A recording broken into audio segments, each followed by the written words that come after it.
Assalamualaikum warahmatullahi taala wabarakatuh. Bismillahirrahmanirrahim. Alhamdulillahirabbil alamin. Wassalatu wassalamu ala asyrofil anbiya'i wal mursalin sayyidina Muhammad wa alihi washabihi ajma'in. Amma ba'du. Yang kami hormati Bapak Rektor UIM dan yang kami hormati Bapak dosen mengaku mata kuliah jaringan komputer tingkat lanjut, yaitu Bapak Mas Duki Ma'ruf, dan yang kami hormati seluruh teman-teman sekelas seperjuangan. Di sini saya akan mempresentasikan hasil dari buku yang kami susun, Perfector Routing dan BGP, Teknologi Inti di Balik Internet Modern, yang disusun oleh 5 orang, yaitu Muhammad Zainal Abidin, dan Muhammad Ahnaf Ar-Roziki, dan Muhammad Ibnu Kamal, Muhammad Ali Gufron, dan Willy Arianto. Pada bab 1 ini saya akan menjelaskan mengenai pendahuluan dari materi Perfector Routing. Yang pertama yaitu latar belakang. Perkembangan jaringan komputer dan internet yang semakin luas menuntut adanya sistem routing yang mampu mengatur lalu lintas data secara efektif. Pada jaringan berskala besar dibutuhkan metode routing yang tidak hanya dapat menemukan jalur terbaik, tetapi juga mampu mencegah terjadinya kesalahan pengiriman data. Oleh karena itu, Perfector Routing menjadi salah satu solusi yang digunakan dalam sistem routing internet modern, khususnya pada protokol BGP atau yang dikenal dengan Border Gateway Protocol. Yang kedua yaitu rumusan masalah. Rumusan masalah dalam pembahasan ini adalah bagaimana cara kerja Perfector Routing, apa perbedaannya dengan algoritma routing lainnya, serta bagaimana mekanisme yang digunakan untuk mencegah terjadinya routing lock dalam jaringan komputer. Dan yang ketiga yaitu tujuan penulisan. Tujuan penulisan ini adalah untuk memahami konsep dasar Perfector Routing, mengetahui cara kerja algoritma, memahami kelebihan yang dimiliki dibandingkan metode routing lain, serta menjelaskan penerapannya dalam jaringan internet. Dan yang keempat yaitu manfaat penulisan. Manfaat dari penulisan ini akan memberikan pemahaman mengenai sistem routing pada jaringan komputer, khususnya Perfector Routing. Selain itu, materi ini dapat menjadi referensi bagi mahasiswa atau pembaca yang ingin mempelajari teknologi routing yang digunakan pada internet saat ini. Dan yang kelima yaitu ruang lingkup pembahasan. Pembahasan difokuskan pada konsep dasar Perfector Routing. Baik, di sini saya akan menjelaskan bab 2, yaitu teori dasar dan algoritma Perfector Routing. Di mana di sini yang pertama ada mekanisme protokol Perfector Routing. Perfector Routing yaitu adalah metode routing yang digunakan untuk menentukan jalur terbaik dalam proses pengiriman data pada jaringan komputer. Berbeda dengan algoritma routing lainnya, Perfector tidak hanya menyimpan informasi tujuan jaringan, tetapi juga menyimpan daftar jalur atau autonomous system yang dikenal dengan AS yang harus dilalui untuk mencapai tujuan tersebut. Setiap router akan bertukar informasi routing dengan router lain sehingga dapat mengetahui kondisi jaringan secara lebih lengkap.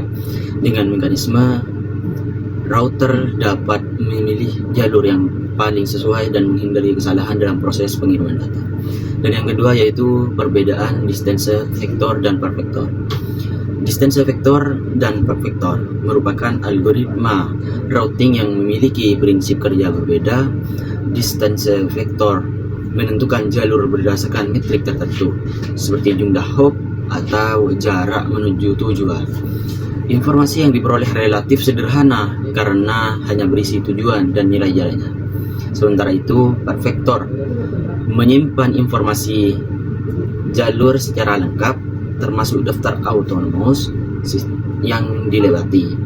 Oleh karena itu, Perfector mampu memberikan keputusan routing yang lebih akurat dan lebih cocok digunakan dalam jaringan berskala besar seperti internet. Selain itu, kemampuan Perfector dalam mendeteksi jalur yang tidak valid juga lebih baik dibandingkan distance vector. Jadi gitu. Dan yang ketiga yaitu pencegahan loop pada Perfector Routing. Salah satu permasalahan yang sering terjadi dalam routing adalah routing loop, yaitu kondisi ketika paket data berputar terus-menerus dalam jaringan tanpa mencapai tujuan. Perfektor routing memiliki mekanisme khusus untuk mencegah masalah tersebut. Setiap informasi rute yang dikirimkan akan membawa daftar autonomous sistem yang telah dilalui. Ketika sebuah router menerima informasi rute dan menemukan nomor AS miliknya, di dalam daftar tersebut router akan menggenggam jalur itu membentuk log dan langsung menolaknya. Dengan cara ini, stabilitas jaringan dapat terjaga dan proses pengiriman akan menjadi lebih efisien.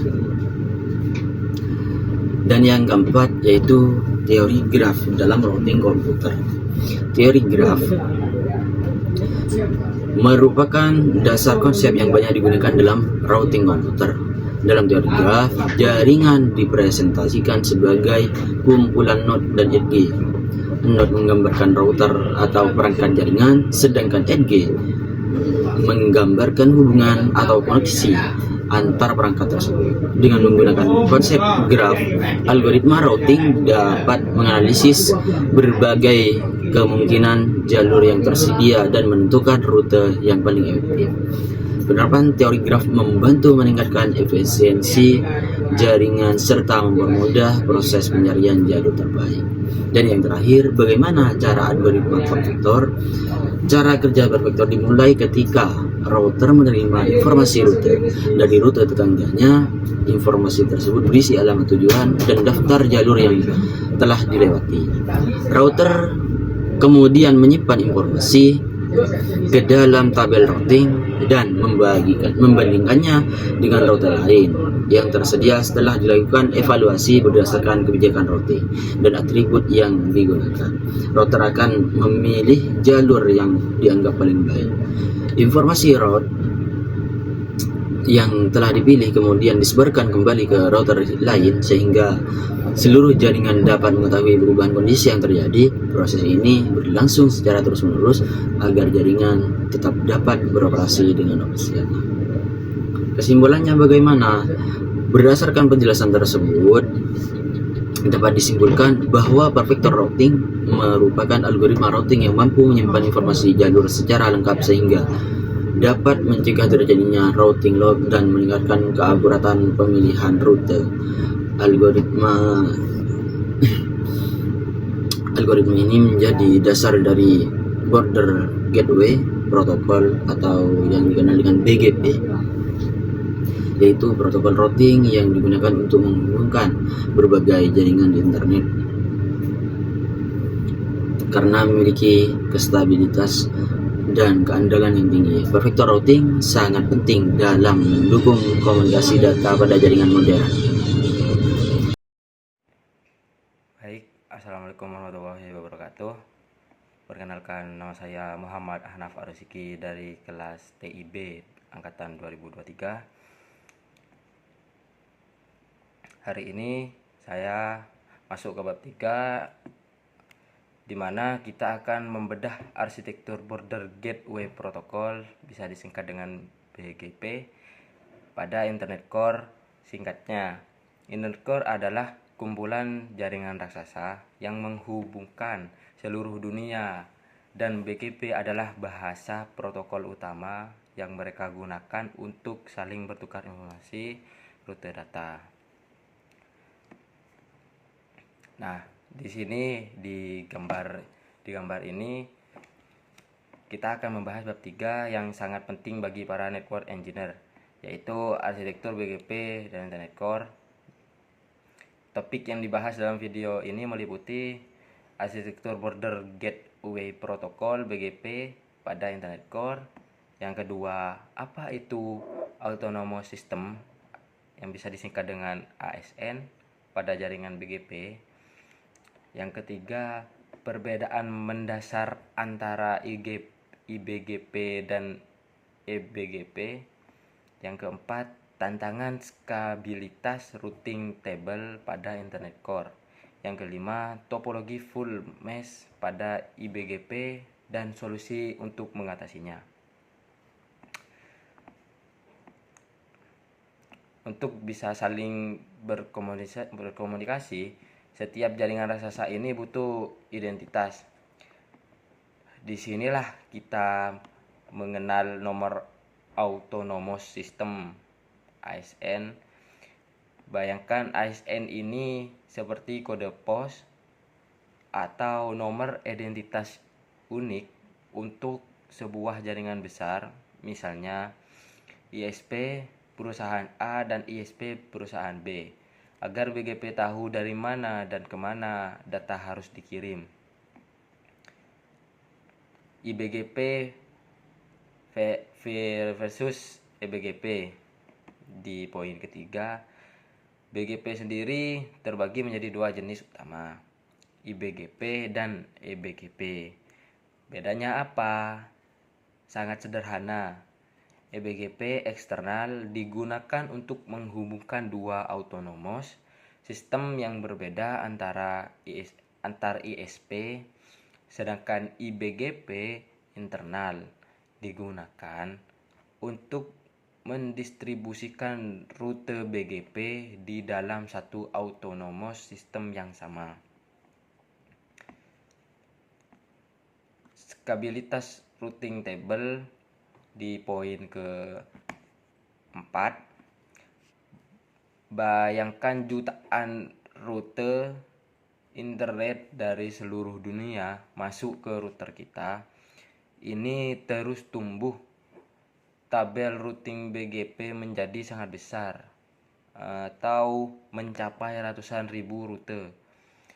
Router di Internet Core harus punya memori dan CPU yang sangat kuat untuk menangani tabel rute raksasa ini agar internet tidak tumbang.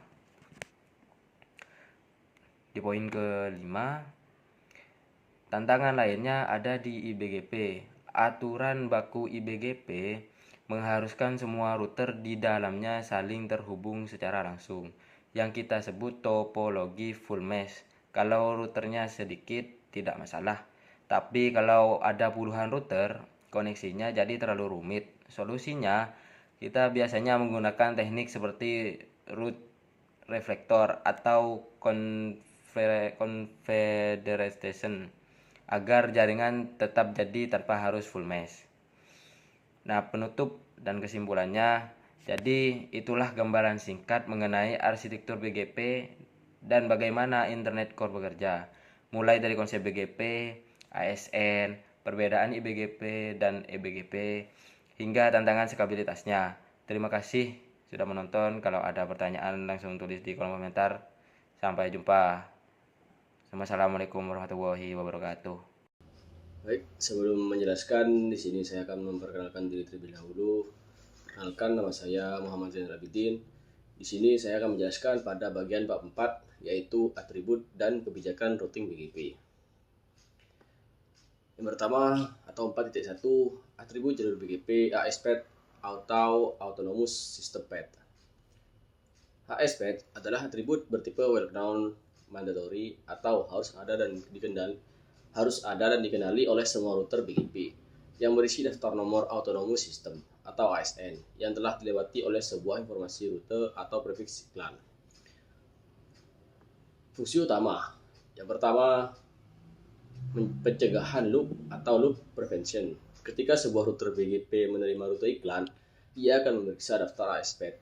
Jika nomor AS-nya sendiri sudah ada di dalam daftar tersebut, rute itu akan langsung ditolak karena dianggap dapat menyebabkan looping jaringan. Fungsi yang kedua yaitu pemilihan jalur atau path selection. Secara default, BGP akan memilih jalur dengan jumlah lompatan AS atau ASPath length yang paling sedikit atau paling pendek. Selanjutnya, penerapan praktis. Teknik yang sering digunakan di sini adalah ASPath prepending, yaitu dengan sengaja menduplikasi nomor AS sendiri beberapa kali dalam iklan rute ke ISP tertentu agar jalur tersebut terlihat lebih jauh dan memaksa lalu lintas masuk lewat jalur ISP alternatif. Penjelasan yang kedua atau 4.2 yaitu tahapan pemilihan jalur terbaik pada BGP atau BGP Best Path Selection Process. BGP tidak menggunakan satu metrik tunggal atau seperti COS pada USPF atau bandwidth pada EIGRP. BGP mengevaluasi rute berdasarkan urutan hierarki atribut yang ketat hingga ditemukan satu jalur terbaik. Urutan standar proses pemilihan jalur terbaik BGP atau T-breaker adalah sebagai berikut. Yang pertama, weight, atribut khusus vendor Cisco atau lokal pada router, nilai tertinggi yang dipilih. Yang kedua, local preference, memilih rute dengan nilai terbesar atau berlaku di dalam satu AS. Yang ketiga, originate, memilih rute yang berasal dari router itu sendiri atau melalui perintah network atau redistribute. Yang keempat, AS-PAD, memilih rute dengan daftar nomor AS terpendek. Yang kelima, origin type, memilih rute dengan kode origin terbaik atau IGP atau incomplete. Yang keenam, MID atau multi exit discriminator, yakni memilih rute dengan nilai terkecil atau dikirim ke AS tetangga. Yang ketujuh, patch, yakni memilih jalur eBGP atau eksternal daripada eBGP internal. Yang delapan, IGP, metrik, memilih rute dengan metrik IGP terendah menuju alamat next hop BGP. Yang kesembilan, yakni router ID. Jika masih sama atau seri, pilih router dengan router ID terkecil. Penjelasan selanjutnya atau 4.3, yakni perbedaan lokal preference dan MID atau multi exit discriminator. Kedua atribut ini sering membingungkan karena sama-sama digunakan untuk memengaruhi arah lalu lintas, namun arahnya bertolak belakang dan cakupannya berbeda. Perbedaan yang pertama yaitu arah kontrol. Local preference, arah kontrolnya yakni mengontrol lalu lintas keluar atau outbound traffic dari dalam AS kita menuju internet AS lain. Sedangkan multi-exit discriminator atau MID, arah kontrolnya yakni mengontrol lalu lintas masuk atau inbound traffic dari AS tetangga masuk ke dalam AS kita. Perbedaan yang kedua yaitu cakupan informasi. Local preference disebarkan ke seluruh router di dalam internal AS yang sama atau iBGP, tidak dikirim ke eBGP. Sedangkan multi-exit discriminator atau MID, cakupan informasinya yakni dikirim ke AS tetangga atau eBGP untuk memberi tahu mereka jalur mana yang harus dipilih saat masuk ke jaringan kita. Perbedaan yang ketiga yakni ketentuan nilai. Local preference, nilai tertinggi yang dipilih yakni nilai default biasanya 100, sedangkan multi-exit discriminator, nilai terendah yang dipilih atau nilai default biasanya 0.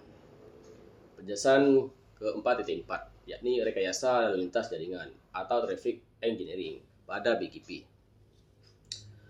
Traffic engineering atau TA pada BGP adalah praktik memanipulasi atribut BGP untuk mengatur distribusi beban trafik atau load balancing atau load sharing dan menentukan jalur cadangan atau failover pada kondisi multi-homing atau terhubung ke lebih dari satu ISP. Yang pertama yakni teknik mengatur traffic keluar atau outbound TA. Menggunakan atribut local preference atau weight untuk menentukan ISP mana yang menjadi jalur utama untuk browsing internet atau download. Teknik yang kedua yaitu teknik mengatur traffic masuk atau inbound TA. Menggunakan atribut AS-PAD prepending atau MID untuk menentukan lewat ISP mana dunia luar atau konten provider harus mengirimkan data masuk ke server kita. Bisa juga menggunakan teknik BGP conditional advertisement atau mengiklankan rute tertentu hanya jika jalur utama putus. Penjelasan yang kelima atau 4.5 yakni penerapan atribut BGP communities. Atribut BGP community adalah tag atau nilai numerik biasanya dalam format ASN .2 keterangan underscore angka. Contoh 65000.2100 yang disematkan ke dalam sebuah rute informasi. Atribut ini bertipe optional transitive. Memiliki fungsi yakni fungsi utama menyederhanakan penerapan kebijakan atau routing polisi. Daripada membuat aturan rumit satu persatu untuk ribuan IP atau prefix, router cukup membuat kebijakan berdasarkan tag community yang sama. Yang kedua yakni well-known communities atau bawaan standar. Yang pertama, no strip export. Rute dengan tag ini tidak akan diiklankan ke peer eBGP atau tetap di dalam internal AS. Yang kedua yakni no strip advertiser. Router tidak akan diiklankan ke router BGP manapun atau baik internal maupun eksternal.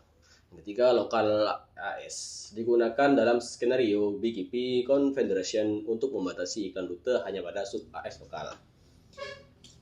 Yang terakhir, penerapan komersial. Pelanggan ISP sering menggunakan BGP Communities untuk memberikan instruksi khusus kepada router milik ISP. Misalnya meminta ISP menggunakan nilai lokal preference router mereka di kota tertentu atau memicu black hauling atau membuang trafik saat terjadi serangan DDoS. Mungkin sekian penjelasan dari saya, kurang lebihnya mohon maaf. Wassalamualaikum warahmatullahi wabarakatuh. Assalamualaikum warahmatullahi wabarakatuh. Perkenalkan, nama saya Muhammad Ali Gufron dari Prodi Teknik Informatika. Nah, pada bab 5 saya akan membahas mengenai bagaimana Border Gateway Protocol atau BGP dapat bekerja secara stabil meskipun internet terus berkembang. Selain itu, saya juga akan menjelaskan berbagai ancaman keamanan yang dapat terjadi pada BGP beserta solusi yang digunakan untuk mengatasinya. Pada poin 5.1, Road Reflector dan AS Configuration. Pada jaringan yang menggunakan internal BGP, IBGP, setiap router harus terhubung langsung dengan seluruh router lainnya atau dikenal dengan konsep full mesh. Semakin banyak router, maka semakin banyak pula koneksi yang harus dibuat sehingga pengelolaannya menjadi rumit. Nah, untuk mengatasi masalah tersebut digunakan Road Reflector. Road Reflector berfungsi sebagai perantara yang meneruskan informasi routing kepada router lain sehingga tidak semua router harus saling terhubung secara langsung. Nah, dengan cara ini jumlah koneksi dapat dikurangi tanpa mengubah mekanisme kerja BGP. Selain Road Reflector, terdapat AS Configuration, yaitu teknik membagi satu autonomous system yang besar menjadi beberapa sub AS. Dari luar tetap terlihat sebagai satu autonomous system, tetapi di dalam pengelolaannya menjadi lebih sederhana. Nah, kedua metode ini bertujuan meningkatkan skalabilitas jaringan BGP. Selanjutnya, mekanisme BGP Road Flap Dampening. Pada jaringan internet sering terjadi perubahan jalur secara berulang akibat putusnya koneksi atau gangguan jaringan. Kondisi ini disebut road flapping. Jika perubahan terjadi terlalu sering, router harus terus memperbarui table routing sehingga membebani CPU dan bandwidth jaringan.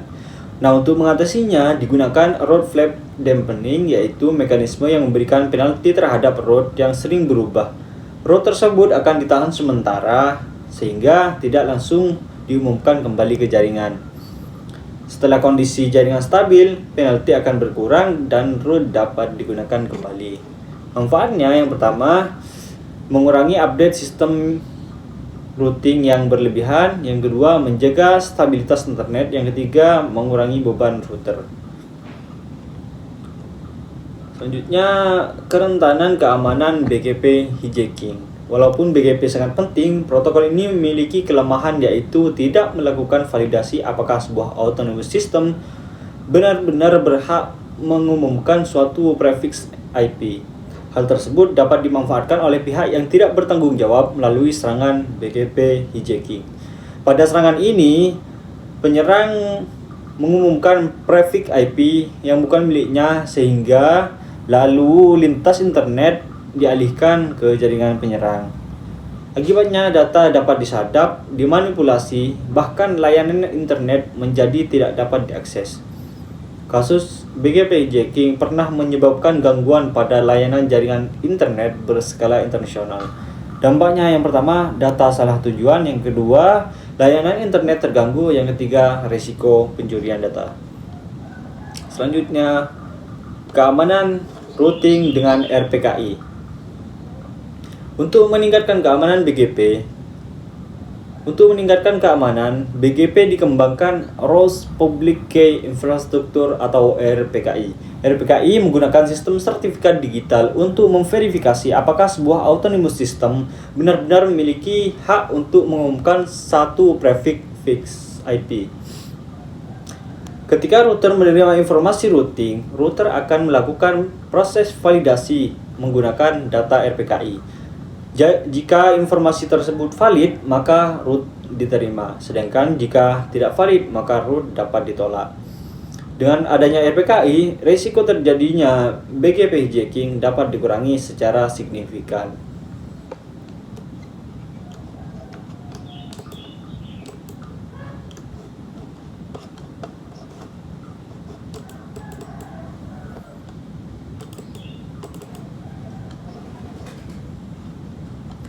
Selanjutnya, konsep peering dan transit pada internet global. Internet terdiri dari ribuan autonomous system yang saling terhubung melalui hubungan bisnis. Hubungan pertama disebut peering, yaitu dua jaringan saling bertukar lalu lintas secara langsung tanpa membawa layanan internet dari pihak lain. Tujuannya mengurangi biaya dan mempercepat komunikasi. Hubungan kedua disebut transit, yaitu suatu autonomous system membayar penyedia layanan agar dapat mengakses seluruh internet melalui jaringan tersedia tersebut. Jadi perbedaan utamanya adalah pada peering, kedua pihak saling bertukar trafik secara langsung, sedangkan pada transit, yaitu pihak membeli akses internet dari pihak lain.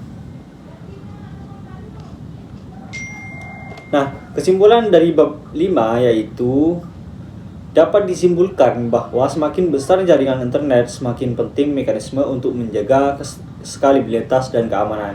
Root reflector dan AS configuration membantu meningkatkan efisiensi jaringan BGP. Root framing menjaga stabilitas routing, RPKI meningkatkan keamanan dan memvalidasi informasi routing. Sedangkan konsep peering dan transit memungkinkan pertukaran lalu lintas dan antar autonomous system berlangsung secara efisien sehingga internet global dapat beroperasi dengan baik. Assalamualaikum warahmatullahi taala wabarakatuh. Pada kesempatan kali ini saya akan menjelaskan materi bab 6 mengenai buku, teks, dan modul kuliah yang membahas tentang arsitektur routing internet, desain dan implementasi BGP, path vector routing berdasarkan standar RFC, serta pendekatan top-down dalam jaringan komputer, khususnya pada pembahasan Border Gateway Protocol atau BGP. Yang pertama yaitu arsitektur routing internet. Arsitektur routing internet merupakan konsep bagaimana data dapat dikirim dari satu jaringan ke jaringan lainnya melalui jalur yang sudah ditentukan. Internet sendiri terdiri dari banyak jaringan yang saling terhubung dan setiap jaringan memiliki sistem pengaturan routing masing-masing. Dalam proses komunikasi internet, perangkat router memiliki peran penting untuk menentukan jalur terbaik yang akan dilewati oleh paket data. Router akan melihat informasi tabel routing untuk mengetahui tujuan pengiriman data dan memilih jalur yang lebih efektif. Pada skala internet global, routing tidak hanya dilakukan dalam satu jaringan kecil, tetapi melibatkan banyak sistem otonom atau autonomous system. Setiap AS dapat berupa jaringan milik perusahaan, universitas, atau penyedia layanan internet. Untuk menghubungkan antara AS tersebut digunakan protokol seperti BGP, Border Gateway Protocol. Selanjutnya yaitu desain yang implementasi BGP, Scopres. BGP merupakan protokol routing yang digunakan untuk pertukaran informasi jalur antar jaringan besar di internet. Berbeda dengan protokol routing internet yang digunakan dalam satu organisasi, BGP dirancang untuk menangani komunikasi antar sistem otonom yang jumlahnya sangat besar. Dalam implementasinya, BGP menggunakan konsep path vector routing, yaitu menentukan jalur berdasarkan informasi jalur yang dilewati oleh sebuah paket. BGP tidak hanya melihat jarak terpendek, tapi juga mempertimbangkan berbagai atribut seperti kebijakan jaringan, keamanan, dan kestabilan koneksi. Scopres banyak membahas bagaimana proses konfigurasi dan desain BGP dilakukan, mulai dari hubungan antar router BGP, pengaturan Autonomous System Number atau ASN, hingga penerapan kebijakan routing agar jaringan dapat berjalan secara optimal. Kemudian yaitu path vector routing berdasarkan RFC standar. Path vector routing adalah salah satu metode dalam algoritma routing yang menyimpan informasi lengkap mengenai jalur yang harus dilewati oleh sebuah paket data. Pada BGP, informasi jalur tersebut disebut sebagai path attribute, yang terisi daftar autonomous system yang telah dilewati. Dengan adanya informasi ini, BGP dapat mencegah terjadinya routing lock, yaitu kondisi ketika paket harus berputar tanpa mencapai tujuan. Standar dalam pengembangan BGP mengacu pada dokumen RFC atau Request for Comment, yaitu kumpulan dokumen teknis yang menjadi pedoman dalam pengembangan teknologi internet. RFC membantu memastikan bahwa protokol seperti BGP dapat diterapkan secara konsisten oleh berbagai perangkat jaringan dari berbagai vendor. Terakhir yaitu tentang pendekatan top-down pada jaringan komputer dalam pembahasan BGP. Pendekatan top-down merupakan metode pembelajaran dan perancangan jaringan yang dimulai dari konsep umum terlebih dahulu kemudian masuk ke bagian teknis. Dalam konteks BGP, pendekatan ini dimulai dengan memahami kebutuhan komunikasi jaringan seperti arsitektur internet, pembagian sistem otonom, hingga akhirnya membahas konfigurasi teknis seperti pengaturan router dan pertukaran informasi routing. Keuntungan dari pendekatan top-down adalah membantu administrator jaringan yang memiliki tujuan dari setiap konfigurasi yang dilakukan, bukan hanya melakukan pengaturan berdasarkan perintah teknis saja. Kesimpulannya, pada bab 6 ini dapat dipahami bahwa routing internet merupakan proses kompleks yang membutuhkan protokol khusus seperti BGP untuk menghubungkan berbagai jaringan di seluruh dunia. BGP menggunakan konsep path vector routing yang mampu menentukan jalur terbaik, mencegah loop, serta mendukung pengelolaan jaringan internet dalam skala besar. Selain itu, standar RFC dan pendekatan top-down menjadi dasar penting dalam memahami serta mengimplementasikan BGP secara efektif. Sekian penjelasan dari saya. Lebihnya mohon maaf. Wassalamualaikum warahmatullahi wabarakatuh.